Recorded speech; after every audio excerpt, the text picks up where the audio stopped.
En 1910, à 23 ans, Peirce publie Éloge, sans nom d'auteur. La plaquette imprimée est constellée de coquilles. Pour éviter, dit-il, toute nouvelle mésaventure, Saint John Peirce rééduque totalement sa graphie. On voit très bien l'évolution un peu contradictoire aussi de sa graphie.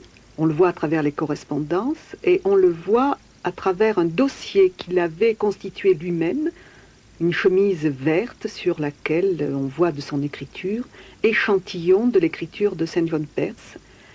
Alors la légende, là encore, qu'il a entretenue lui-même, dit que, à la suite de l'édition fautive d'Éloge que Gide avait fait publier, il attribue à une graphie peu lisible le nombre de coquilles qui se sont trouvées dans cette publication et qu'il décide ensuite d'avoir une écriture lisible et de la rééduquer suivant ses propres termes, et ceci conduit à la belle écriture que nous connaissons maintenant, qui sera celle de tous ces manuscrits et dont il ne variera jamais.